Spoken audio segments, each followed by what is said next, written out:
गाजीपुर सहारिया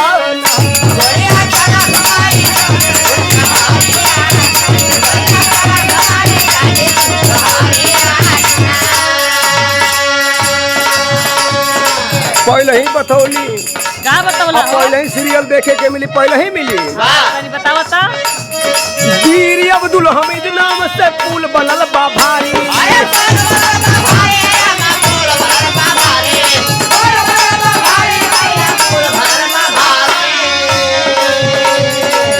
बताओ तारी कि हमारा गाजीपुर जिला में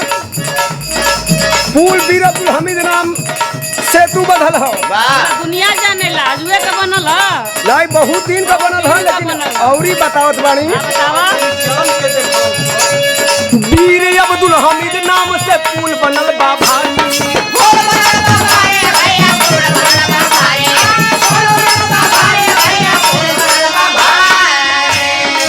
अरे साइकिल रिक्शा चलती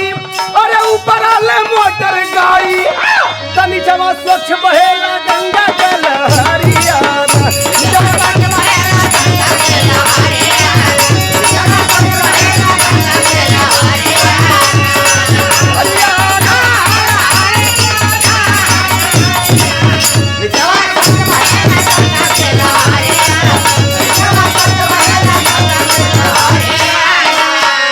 ई तो बड़ा बढ़िया बात बतावत हुआ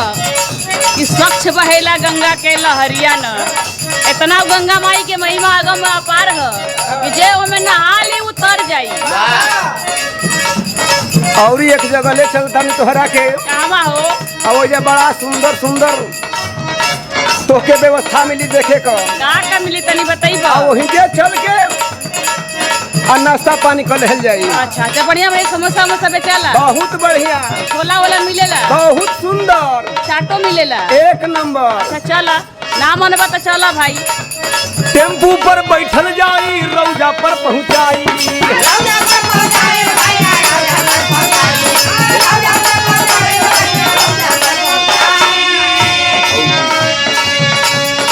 किस्म किस्म का दुकान वही जा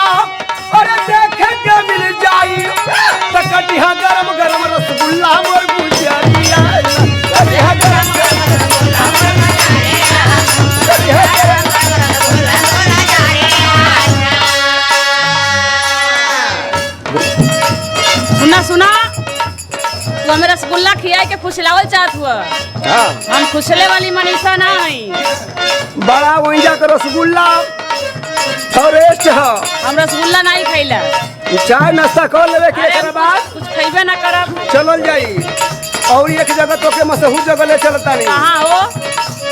बीच शहर में अफीम फैक्ट्री चला तो है घुमाई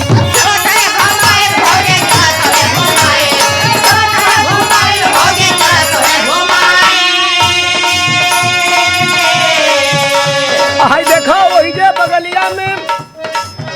रौजवा पर राजेश नाहर भी खोवा वाला जन कबो कबो अच्छा अच्छा और नहू से भेंट हो जाई और राजेश नाहर जन बिरावा गावे हाँ हुए राजेश नाहर हो मथारे चटिया वाला हाँ हाँ बतावत बड़ी का बोला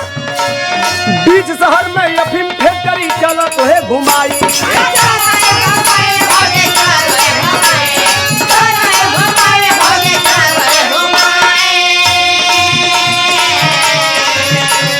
अरे ऑटोमेटिक मशीन बनल बा अरे अंदर चला देखाई कटिहा गरम गरम रसगुल्ला पर गुजरिया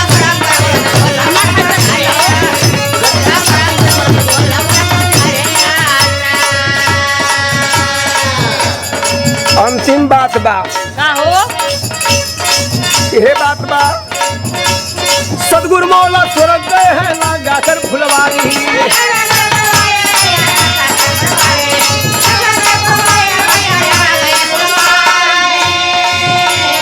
अरे दला गंजन बालेश्वर जोखन सींचे क्यारी क्यारी तो निर्मल राम मोटर से करी हम मिठाइया निर्मल राम मोटर से करी हम निर्मल राम मोटर से करी हम मिठाई